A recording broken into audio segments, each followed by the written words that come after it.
నా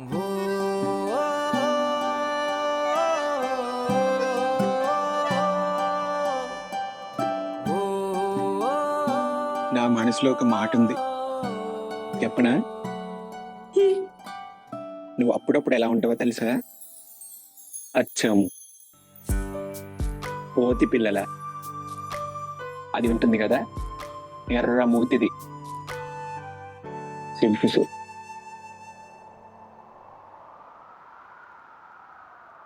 हम सफर सा क्यों लगे मुझको तू ही बता, ख्वाहिशें होने लगी इजहार की,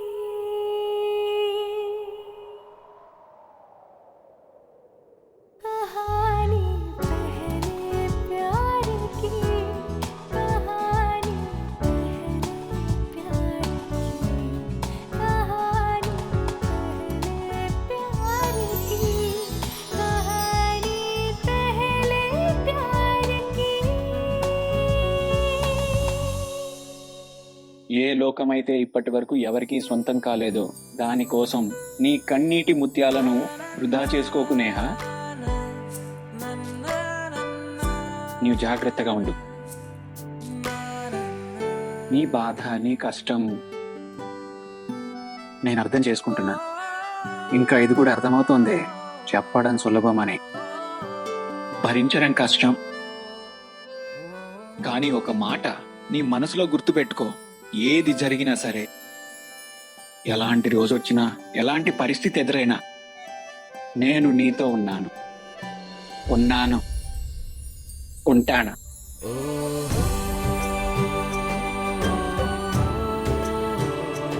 నీతో ఎవరు ఉన్నా లేకపోయినా, కానీ నీ సంజు నీతో ఉంటాడు. అర్థమైందా?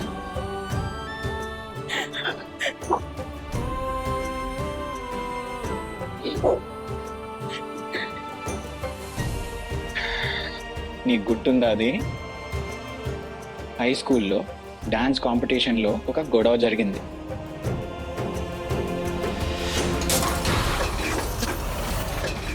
శాంతంగా ఉండు సంజు. నా మాట మీద ఎందుకు ఎవరికి నమ్మకం కలగడం లేదో అర్థం కావట్లేదు. నేను ఎలాంటి మోసం చేయలేదు యార్. నేను కేవలం నా టీం టైగర్ హౌస్ ని గెలిపించాలనుకున్నాను, కానీ అశోక్ హౌస్ వాళ్ళు నా మీద అబద్ధపు నిందరు వేస్తున్నారు. నేనేదో కవాయిని దొర్లించి ఆ డాన్సర్ని పడేశానని. నేను అలాంటిదేం చేయలేదు యార్. ఎందుకు వీళ్ళు అర్థం చేసుకోవట్లేదు? నేను మోసగారిని కాదు. సంజు, నాకు నీ మీద పూర్తి నమ్మకం ఉంది.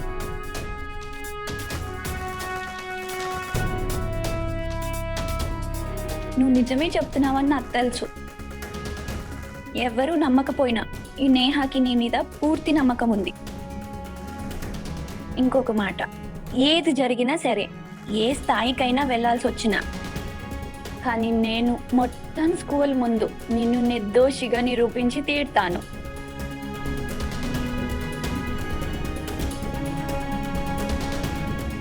నేహా శర్మ మాట ఇది, సంజుకి ఇస్తున్న మాట.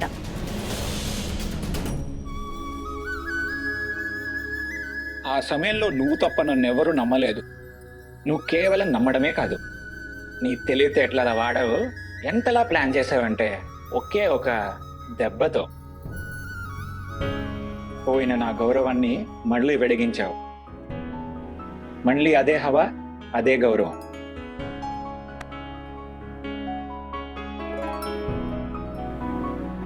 చూడు, ఈరోజు నీకు చెడ్డకాలం నడుస్తోంది.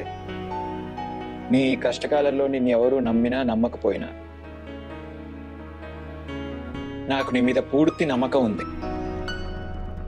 నీ నుదుటి మీద ఉన్న ఈ అపనిందను తుడిచేస్తాను. ఈ సంజయ్ త్రిపాఠి దానికోసం నేను ఎలాంటి ప్లాన్ వేయాల్సి వచ్చినా సరే, అందుకే నువ్వు అస్సలు టెన్షన్ పడకు. ఈ ఘాతకం ఎవరైతే చేశారో వాళ్ళ అడ్రస్ నేను కనుక్కుంటాను, విడిచిపెట్టను.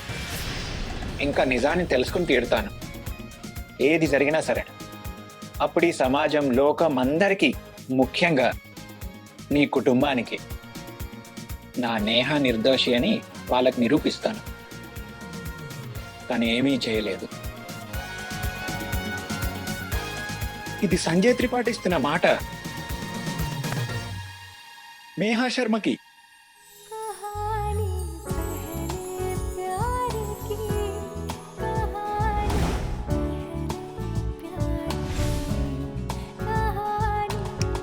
पहले प्यार की, कहानी पहले प्यार की,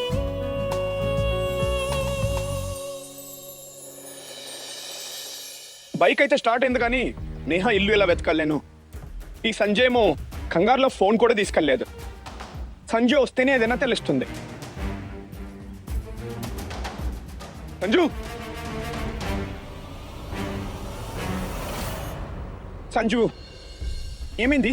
ఏదైనా తెలిసిందా? మేహా బానే ఉంది కదా? ఆ పిచ్చి పిల్ల తన చేయి కోసుకోవాలని చూసింది. తన చేతిలో బ్లేడ్ ఉంది, అది ఇక్కడి వరకు వచ్చేసింది. అది చూసినప్పుడు నా ప్రాణాలు గాల్లో కలిసిపోయినంత పనైంది. నా ఆత్మ వణికిపోయింది.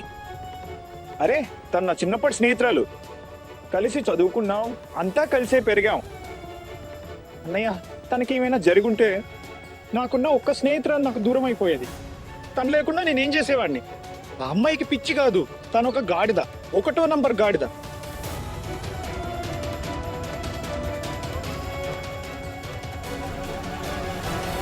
ఓయ్, మగాళ్ళ కళ్ళల్లో కన్నీళ్లు బాగుండవు. పైగా నువ్వు నా తమ్ముడిది. ధైర్యంగా ఉంది సంజు. అజ్జు అన్నయ్య, ఇప్పుడు ఏం చేయాల్సి వచ్చినా చేయాల్సిందే. నేహా గౌరవాన్ని వడ్డీతో సహా తిరిగి తీసుకురావాలి. నేను నేను తనకి మాటిచ్చొచ్చాను, ఏది చేసినా ఎలా చేసినా సరే, అది కూడా ఇవాల్టి పేపర్ రేపు రద్దీలోకి వెళ్ళక ముందే. ఈ గొడవకి అసలు కారణం ఏంటో దాన్ని తెలుసుకోవాలి. దీనికి శాశ్వత పరిష్కారం చూపాలి. అజయ్ అన్నయ్య, నువ్వు నాకు సాయం చేస్తావు కదా? నీకోసం ప్రాణాలేనేస్తాను. చెప్పు, ఏం చేయాలో? అజ్జు అన్నయ్య, మనం ఏదో ఒక దారి వెతకాలి. ఈ సమస్యకి పరిష్కారం దొరకాలి. ఎవరికీ తెలియకూడదు కూడా. ఈ పని మనం చేశామని ఎవరికీ అనుమానం రాకూడదు. అంటే అంటే ఫీల్డింగ్ ఇలా సెట్ చేయాలి. ఏంటంటే ఒకే ఒక గూగ్లీతో నేరుగా క్లీన్ బౌల్డ్.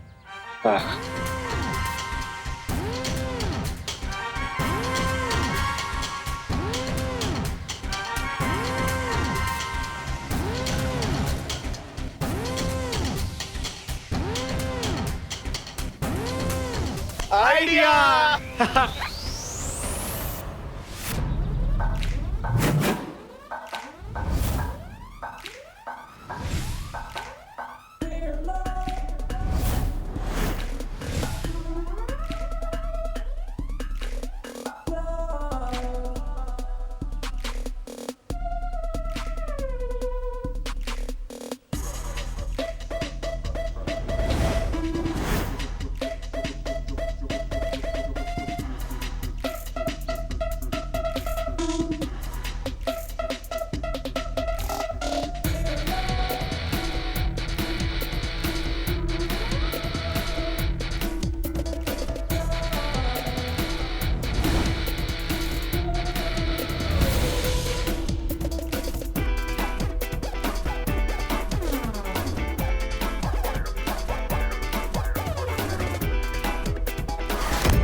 అమ్మో, చచ్చాను.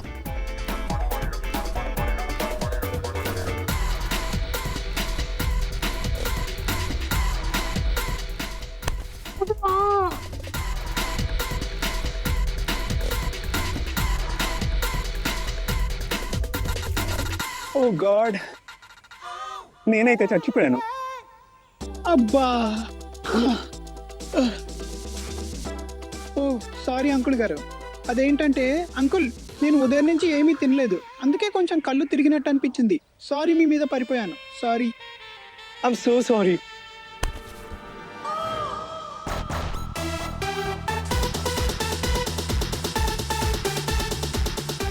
Really sorry.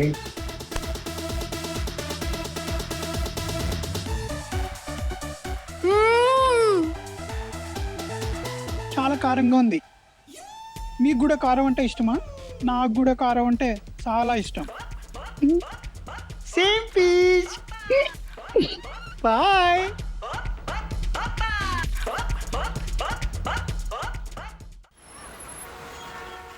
అరే ఎవరా జోకర్ గాళ్ళు అలా అమ్మాయిల వేషాలు వేసుకుని ఎందుకు తిరుగుతున్నారు? పైగా ఇద్దరు మన మీద ఎందుకు పడుతున్నారు ఏమో. అరే వింటున్నారా? ఎక్కడ చచ్చారు?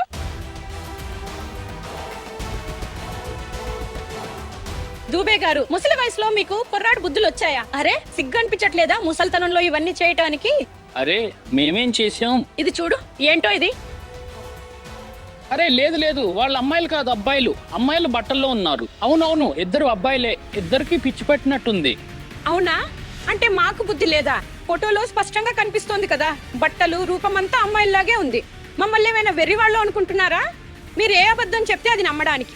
అరే నా పిల్లల మీద ఒట్టు వేసి చెప్తున్నాను, వాళ్ళ అబ్బాయిలే. అబద్ధాలు చెప్పకండి. అమ్మకు చెప్తుంది నిజమే.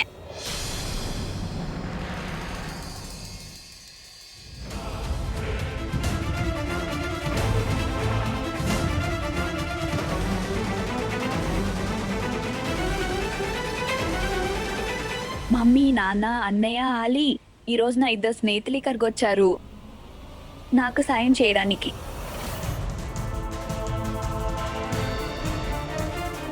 సంజు, ఇంకొక్కసారి మళ్ళీ పూర్తి మనసుతో నేను నిన్ను నమ్ముతున్నాను. ఈసారి నా నమ్మకాన్ని బమ్ము చేయకు.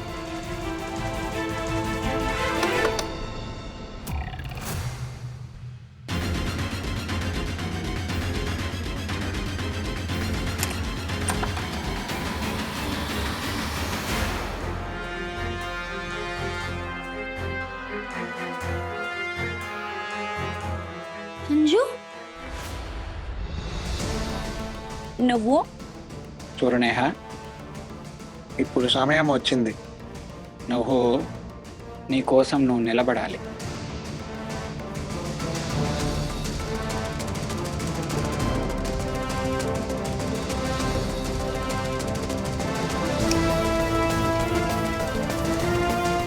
వాళ్ళ అమ్మాయిలో వచ్చి ఇంకా వాళ్ళిద్దరూ ఆ అంకుల్స్తో అలా ప్రవర్తించారు. అదే సమయంలో ఆ అంకుల్స్ ఫోటోలు కూడా తీశారు.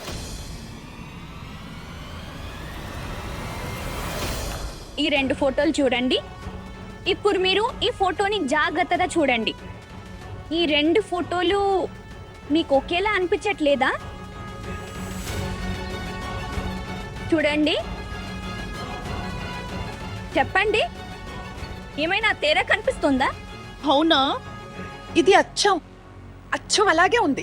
ఇన్నేళ్లుగా నేను ఇదే ఏరియాలో ఉంటున్నాను. నేను ఈ కాలనీలోనే జన్మించాను. మీ అందరి కళ్ళ ముందు నడవడం ఇంకా చదవడం నేర్చుకున్నాను. ఇన్ని సంవత్సరాల సంబంధానికి కనీసం ఒక్క అవకాశమే ఇచ్చేది ఉండే మీరందరూ.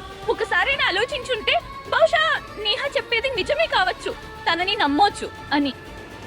మీకు ఒక్కసారి కూడా అనిపించలేదా?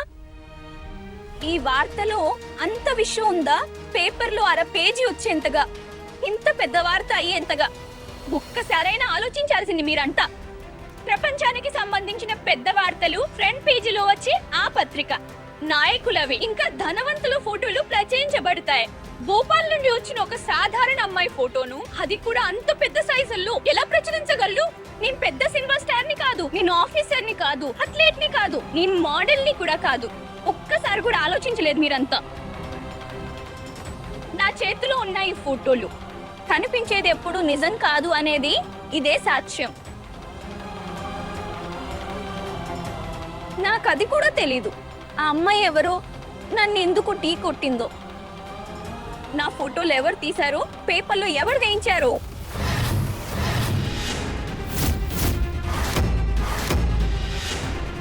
ఇదంతా ఎవరో చేసిన చెడ్డ జోక్ కావచ్చు, లేదంటే ఎవరిదైనా పగ కావచ్చు. మా నాన్న పోలీసులో ఉన్నారు. ఎవరైనా ఇదంతా పగ తీర్చుకోవడానికి చేసి ఉండొచ్చు. దీనికి కారణమేంటో నాకు తెలీదు. కానీ మీరంతా నాకు ఇది చెప్పండి, నన్ను నమ్మకపోవడానికి కారణం ఏంటి? నేను ఏ ఏడుస్తూనే ఉన్నాను, విలపిస్తూనే ఉన్నాను, అరుస్తూనే ఉన్నాను, చెప్తూనే ఉన్నా అమ్మా నన్ను నమ్మండి, నేను నిజం చెప్తున్నాను. కానీ కానీ ఎవ్వరూ కూడా నా మాట నమ్మడం కాదు, అసలు వినలేదు కూడా. 19 సంవత్సరాలుగా నేను ఈ కాలనీలో ఉన్నాను. మీరు నన్ను ఆలే తప్ప మరెవరితోనూ చూడలేదు. ఇదే కాదు, భోపాల్ అంతటా మీలో ఎవరైనా నన్ను ఎవరితోనైనా చూసారా? చూస్తే దయచేసి చెప్పండి నాకు. లేదు కదా? మరి మీ అందరికీ అకస్మాత్తుగా నా మీద నమ్మకం ఎలా పోయింది? నాలాంటి అమ్మాయి అర్ధరాత్రి పూట అందరి ముందు, నాలాంటి అమ్మాయి రాత్రి ఒక అబ్బాయితో ఇలాంటి నీచమైన పని చేస్తుందని ఎలా అనుకున్నారు? నేనే గనుక చేయాలనుకుంటే నేను రహస్యంగా కూడా చేయగలను కదా? చెప్పండి, చేయగలను కదా? జవాబు చెప్పండి. నాన్న, మీరు పోలీస్ కదా, చట్టం మీకు తెలుసు. శిక్ష వేసే ముందు నేరస్తుడికి కూడా తన వాదన వినిపించే అవకాశం కోర్టు కూడా ఇస్తుంది. కానీ మీరందరూ నాకు మాట్లాడే అవకాశం కూడా ఇవ్వలేదు. ఎందుకు నాన్న? చెప్పండి. నాన్న, ఎప్పుడు అమ్మాయిల మీదే ఎందుకు వేలెత్తి చూపిస్తారు? ఎప్పుడు నిందలు మా ఆడపిల్లల మీదే ఎందుకు వేస్తారు? ఒక అబ్బాయి ఈల వేసి మమ్మల్ని ఎగతాలు చేస్తే అప్పుడు కూడా ఈ అమ్మాయి తన అందాన్ని చూపించుంటున్నానంటారు. ఇంటికి బ్లాంక్ కాల్ వస్తే అప్పుడు కూడా ఆమె ఆ అబ్బాయికి ఎరవేసి ఉంటుందని అంటారు. ఒకవేళ ఎవరైనా అల్లరి వారు వచ్చి మాకు పువ్విచ్చి వెళ్తే ఇంట్లో కొడతారు మమ్మల్ని. ఎవరు వాడు చెప్పు త్వరగా అని. ఇది ఎల్లప్పుడు మాకే ఎందుకు జరుగుతుందా అన్న? మమ్మల్ని ఎప్పుడు ఎందుకు నిందిస్తున్నారు? మా పైన వేలెందుకు చూపుతారు?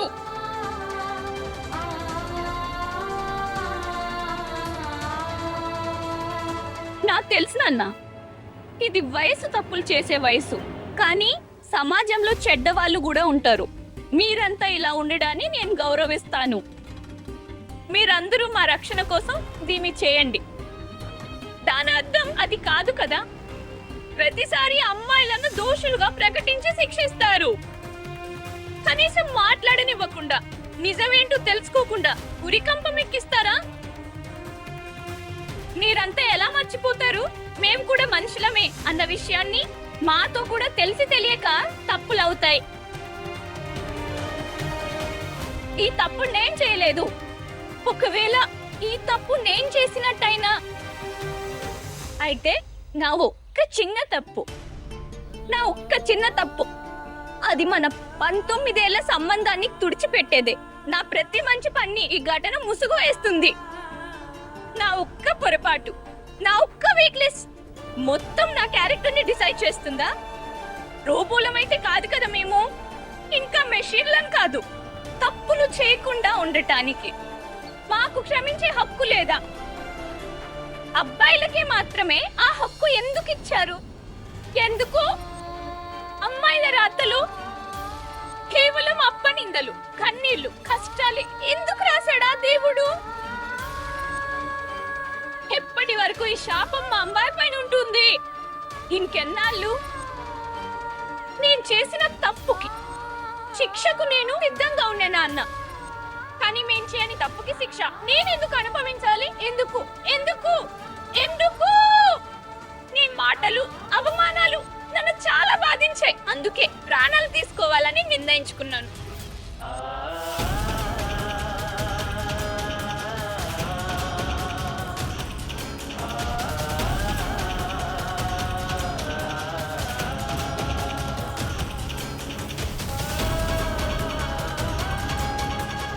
నా వల్ల నా తల్లిదండ్రులకు తలవంపులు వచ్చాయని చేయి కోసుకోవాలనుకున్నాను. ఎందుకంటే నా వల్ల మీకు ఎంత కష్టం కలిగిందో అని. మీ మీద నాకెంత ప్రేమ ఉందో చెప్పలేను. మీ గౌరవానికి మత్సపడటం నాకు అసహ్యం వేసింది. కానీ మీ అందరికి నాపై అంత ప్రేమ లేదనిపిస్తుంది. బహుశా నాకు మీతో ఎలాంటి సంబంధం లేదేమో. లేదు నా బిడ్డ, లేదు మమ్మీ. మీరంతా ప్రశాంతంగా కూర్చుని నా మాట వినలేదు. నిజమేంటో తెలుసుకునే ప్రయత్నం చేయలేదు. బుద్ధున్నయ్య, మీరు నాతో మాట్లాడకండి. నేహా తల్లి, నాన్న, నాకు అనిపించేది నన్ను ఎవ్వరూ నమ్మినా నమ్మకపోయినా, ఎవ్వరూ నా పక్కన నిలబడకపోయినా మీరు నా పక్కన ఉంటారనుకున్నాను. కానీ మీరు కూడా నా మనసు విరిచారు నాన్న. నాకు ఎవరితోనూ మాట్లాడాలని లేదు, ఎవరితోనూ మాట్లాడాలని లేదు. మీరందరూ నన్ను చాలా బాధ పెట్టారు, చాలా బాధ పెట్టారు మీరు నన్ను. మీరందరూ మీ కొడుకులు ఎలా నమ్ముతారు? అలానే కూతుళ్ళని ఎందుకు నమ్మరు మీరు? మనం అమ్మాయికులం, తెలివి తక్కువ అమ్మాయిలం అయితే మనం తప్పు చేసినా కూడా. కాబట్టి మీరు వారిని క్షమించడాన్ని, వారిని ఆదుకోవడాన్ని, వారిని హత్తుకోవడాన్ని నేర్చుకోవాలి. మమ్మల్ని దేవతల్లా చూడకండి, నమ్మవద్దు, పూజించవద్దు. కానీ కనీసమైన మనుషుల్లా అయినా చూడండి. మమ్మల్ని మనుషులుగా గుర్తించండి. మీ ప్రవర్తన వేరే వాళ్ళతో ఎలా ఉంటారు, మా అమ్మాయితో కూడా అలాగే ఉండండి. ప్లీజ్, చేతులు జోడించి వేడుకుంటున్నాను, మా ఆడపిల్లలకు ఇంత అన్యాయం చేయకండి, చేయకండి.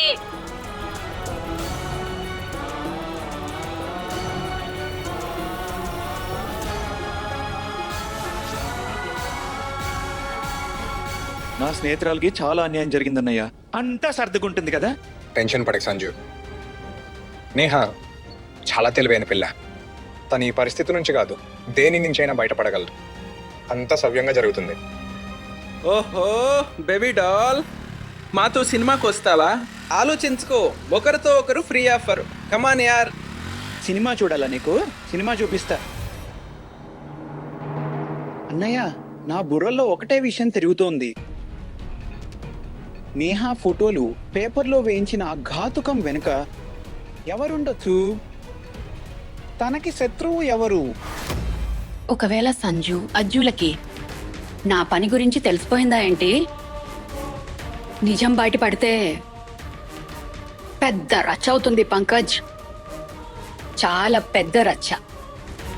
అస్సలు ఛాన్సే లేదు పెద్దమ్మగారు. అంత ప్లాన్డ్గా చేశాను. మీ పేరే కాదు, నా పేరు కూడా పేపర్ వాళ్ళకి తెలియదు. కానీ ఎవడైతే ఇది చేశాడో వాడు బాగానే ఖర్చు పెట్టాడు దీనికోసం. లేకపోతే ఎవరైనా న్యూస్ పేపర్కి ఫ్రంట్ పేజీ ఊరికి ఎలా ఇస్తారు? నిజమే అన్నయ్య, ఈ కథలో ఏదో పెద్ద తిరకాసే ఉంది. దీని వెనుక ఇంకో కథ నడుస్తోంది. అది మనకు తెలియదు, నేహాకు తెలియదు. ఎప్పటి నుంచి నా ఇద్దరు పిల్లల చేతుల్లో ఈ వాటి పేపర్ చూసినప్పటి నుండి నాకు ఏదోలా అనిపిస్తుంది. ఎందుకో తెలీదు, మళ్ళీ మళ్ళీ అనిపిస్తోంది. సంజు అజ్జు ఇద్దరు ఆ దౌర్భాగ్యురాలు నేహా శర్మ కోసమే వెళ్లారని. కానీ ఎవరో ఉన్నారు, నేహా ఇంకా తన ఫ్యామిలీ వెంటే పడ్డారు. వాళ్ళెవరో మనం కనిపెట్టాలి.